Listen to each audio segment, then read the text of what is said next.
Hello students, welcome back to organise knowledge channel. और आज की जो वीडियो है उसमें हम डिस्कस करने वाले हैं worksheet number 8 for class 9th सामाजिक विज्ञान की बच्चों ये वर्कशीट है जो आपके लिए 24 जुलाई 2021 के लिए शेड्यूल की गई है।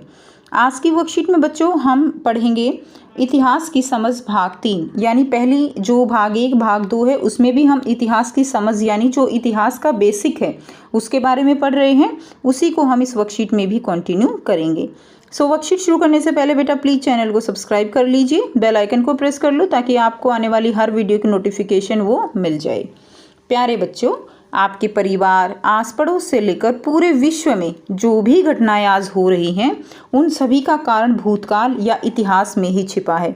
यानी हमारे चारों तरफ जो भी घटनाएं होती हैं उनका कहीं ना कहीं लिंक जो है वो हमारे भूतकाल या इतिहास से होता है और इन्हीं घटनाओं के आधार पर भविष्य रचा जाएगा। ठीक है, यानी आज जो कुछ घटित हो रहा है उसका कारण क्या है? उसका कारण भूतकाल में हुई कोई घटना है और जो कुछ आज घटित हो रहा है उसी से भविष्य का निर्माण होगा। किसी भी समय में होने वाली कोई भी घटना किसी न किसी पहले घटी घटना का परिणाम होती है या भविष्य की घटना का कारण बनती है। इतिहास केवल भूतकाल को जानने के लिए ही नहीं बल्कि भविष्य को संवारने का भी माध्यम है। यानी इतिहास का मतलब केवल पास्ट नहीं है, इतिहास केवल हमारे पास्ट से नहीं जुड़ा हुआ, इतिहास हमारे फ्यूचर से भी जुड़ा हुआ है। और इतिहास को जानकर ही, भूतकाल को जानकर ही हम भविष्य को जो है क्या कर सकते हैं, संवार सकते हैं। 17वीं शताब्दी में यूरोपीय व्यापारी कहाँ आए? भारत आए और धीरे धीरे भारत में व्याप्त राजनीतिक अस्थिरता का लाभ उठाकर राजनीतिक प्रभाव बढ़ाने लगे। 17वीं शताब्दी में क्या था कि हमारा जो भारत है उसमें एकीकरण का अभाव था। हमारा भारत छोटे छोटे प्रांतों में, छोटे छोटे टुकड़ों में बटा हुआ था, जिसके कारण एकता नहीं थी और सब अपना अपना फायदा देखते थे। सबकी अपनी अपनी ढपली और अपना अपना राग था। और इसी चीज़ का फ़ायदा उठाते हुए जब अंग्रेज जो है भारत आए 17वीं शताब्दी में, तो उन्होंने इस चीज़ का फ़ायदा उठाकर लालच देकर अपने आप जो है वो क्या बन बैठे? मालिक बन बैठे। मुगल साम्राज्य का विघटन के साथ क्षेत्रीय शक्तियां जैसे मराठा, सिख, जाट, बंगाल व अवध के नवाब, रूहेलों का मार्ग जो है वो प्रशस्त हुआ। जो विदेशी व्यापार करने आए थे मौका देखकर क्या बन गए? वो मौका देखकर मालिक बन गए। वर्चस्व की होड़ में अंग्रेज विजेता बनकर उभरे। ठीक है, यानी वो जो है एक तरह से क्या हो गए? विजेता बन गए सभी जो रियासतें थी उनके ऊपर। 200 वर्षों से भी कम समय में अधिकांश भारत पर उनका नियंत्रण हो गया। यानी केवल पूरे भारत पर नियंत्रण करने में उनको कम जो है 200 वर्ष भी जो है नहीं लगे।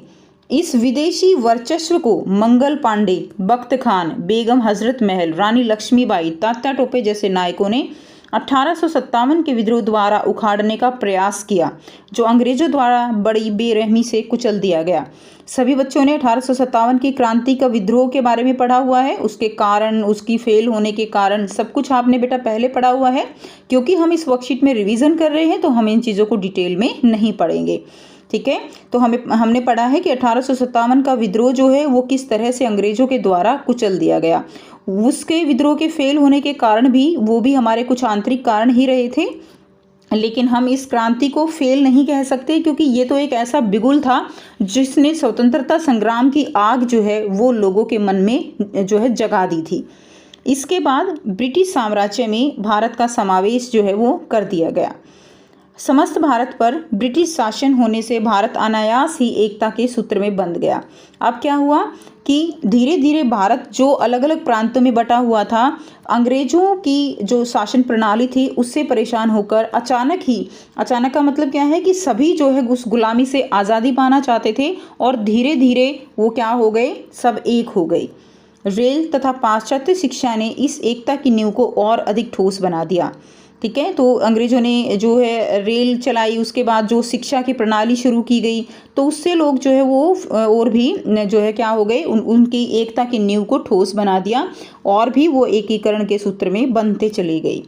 राजा राम मोहन राय, स्वामी दयानंद सरस्वती, स्वामी विवेकानंद जैसे सामाजिक सुधारकों के कार्यों से भारत की स्वावलंबी ग्रामीण अर्थव्यवस्था नष्ट होने, ब्रिटिश शासन की अनर्थकारी आर्थिक नीतियों के दुष्परिणामों के साथ देश में मध्यम वर्ग के उदय होने से राष्ट्रवाद की भावना का तेजी से विकास हुआ। तो देखिए क्या हुआ, भारत में जो ग्रामीण अर्थव्यवस्था थी वो अंग्रेजों के द्वारा नष्ट कर दी गई।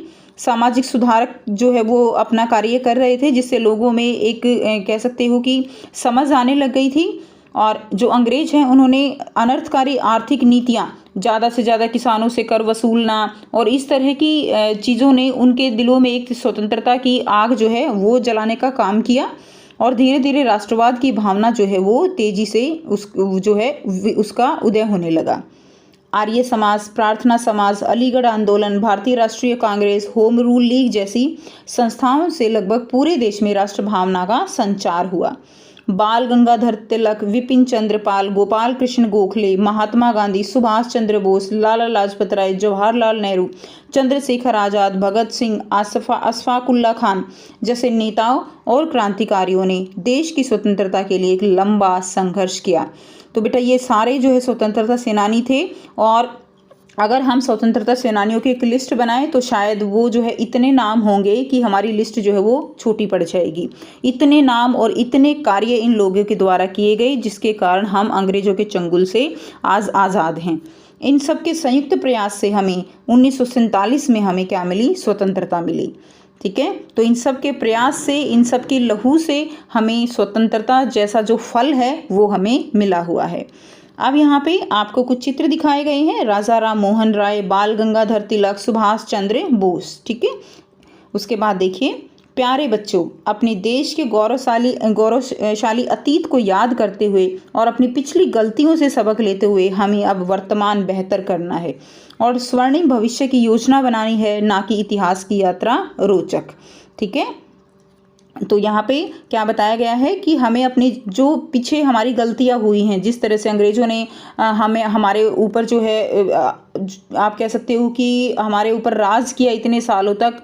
ठीक है, उन्होंने फूट डालो की जो है नीति अपनाई थी। तो इन सब चीज़ों से हमें बचते हुए आगे भी हमें इन चीज़ों से सावधान रहना है और हमें अपने एक सुनहरे भविष्य का निर्माण करना है। और ठीक है, तो ये हो गई बच्चों आपकी आज की वर्कशीट। एंड आई होप बच्चों आपको ये जो समझ है, इतिहास की समझ पार्ट 3, ये अच्छे से क्लियर हुआ है। अब इसके बहुत ही आसान से 4 प्रश्न दिए गए हैं जो आपको करने हैं। सो ये बेटा करते हैं इनके आंसर। फर्स्ट क्वेश्चन है, इतिहास हमारे वर्तमान व अतीत को किस प्रकार प्रभावित करता है। तो किसी भी समय होने वाली कोई भी घटना किसी न किसी पहले घटी घटना का परिणाम होती है या भविष्य की घटना का कारण बनती है। इतिहास केवल भूतकाल को जानने के लिए ही नहीं बल्कि भविष्य को संवारने का भी माध्यम है। इतिहास से हमें पर्याप्त ज्ञान प्राप्त होता है, अतीत से व्यक्ति शिक्षा लेता है तथा अपने भविष्य का निर्माण करता है। तो इस तरह इतिहास हमारे आज को, हमारे भविष्य को भी क्या करता है, प्रभावित करता है। नेक्स्ट देखिए, प्रश्न 2 है, यूरोपीय व्यापारी भारत में अपना राजनीतिक प्रभाव जमाने में सफल क्यों हो गए। तो आंसर लिखेंगे, भारत में एकीकरण नहीं था, भारत अलग अलग टुकड़ों में बटा हुआ था। भारत में व्याप्त राजनीतिक अस्थिरता का लाभ उठाकर यूरोपीय व्यापारी अपना अधिकार जमाने में सफल रहे। नेक्स्ट करेंगे प्रश्न 3, भारत में राष्ट्रीय आंदोलन के उदय के विभिन्न कारणों पर प्रकाश डालिए कि भारत में राष्ट्रीय आंदोलनों का उदय जो है वो क्यों हुआ। तो इसके बहुत सारे कारण हैं, जिनमें से कुछ हमने यहाँ पे लिखे हैं। पहला है आर्थिक असंतोष, दूसरा किसानों से ज़्यादा लगान लेना, तीसरा हिंदुओं और मुसलमानों में फूट डालने की नीति, चौथा है दमनकारी नीतियों को लागू करना, और पांचवा है भारत की स्वावलंबी ग्रामीण अर्थव्यवस्था को नष्ट करना। और इससे क्या हुआ, इससे लोगों के अंदर रोष जो है, गुस्सा व्याप्त हो गया और जिसके कारण आंदोलन शुरू हो गई। नेक्स्ट है प्रश्न 4, भारत के स्वतंत्रता संग्राम के नायकों के बारे में जानकारी जुटाइए। तो बेटा ये क्वेश्चन आप चाहो कितना भी बड़ा कर सकते हो।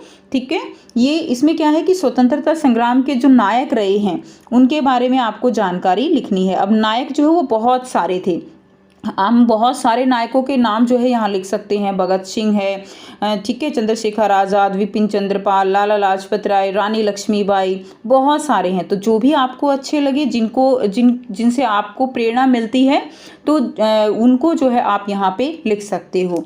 ठीक है, तो यहाँ पे मैंने कुछ नाम दिए हैं, आप अपनी इच्छा से जिनके बारे में आपको जानकारी है वो आप लिख सकते हो। तो देखिए नंबर 1 जो है हम यहाँ पे लिख रहे हैं मंगल पांडे।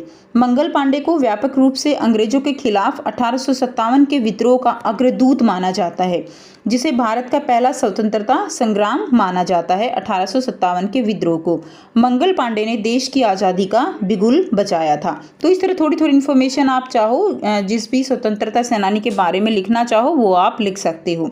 नेक्स्ट देखिए खुदीराम बोस। सबसे पहले खुदीराम बोस को 19 अगस्त 1908 को उन्हें फांसी दे दी गई। खुदीराम बोस सबसे पहले ऐसे व्यक्ति थे जिनको फांसी दी गई थी।